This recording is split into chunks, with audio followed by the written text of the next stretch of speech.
இன்றைய முதல் வாசகம் திருத்தூதர் யோவான் எழுதிய திருவழிப்பாட்டு நூலிலிருந்து வாசகம். அதிகாரம் 10 வசனம் 8 முதல் 11 முடிய. சகோதர சகோதரிகளே, விண்ணகத்திலிருந்து நான் கேட்ட குரல் என்னிடம் மீண்டும் பேசியது. கடலின் மீதும் நிலத்தின் மீதும் நிற்கின்ற வானதூதரின் கையில் உள்ள பிரிக்கப்பட்ட சுருளேட்டை நீ போய் வாங்கிக்கொள் என்றது. நானும் அந்த வானதூதரிடம் சென்று அந்த சிற்றேட்டை என்னிடம் தரும்படி கேட்டேன். அவரோ, இதை எடுத்து தின்றுவிடு, இது உன் வயிற்றில் கசக்கும், ஆனால் வாயில் தேன் போல் இனிக்கும் என்று என்னிடம் சொன்னார். உடனே வானதூதரின் கையிலிருந்து அந்த சிற்றேட்டை எடுத்து தின்றேன். அது என் வாயில் தேன் போல் இனித்தது, ஆனால் அதை தின்ற பொழுது என் வயிற்றில் கசந்தது.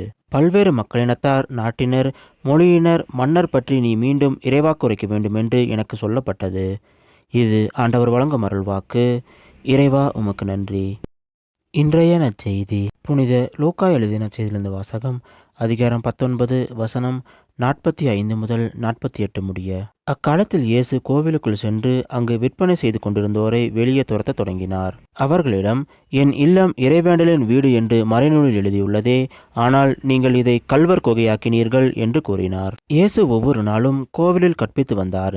தலைமை குருக்களும் மறைநூல் அறிஞர்களும் மக்களின் தலைவர்களும் அவரை ஒழித்துவிட வழி தேடினார்கள். ஆனால் என்ன செய்வது என்று யாருக்கும் தெரியவில்லை. ஏனென்றால் மக்கள் அனைவரும் அவர் போதனையை கேட்டு அவரையே பற்றி கொண்டிருந்தனர். இது கிறிஸ்து வழங்கும் நற்செய்தி. கிறிஸ்துவே உமக்கு புகழ்.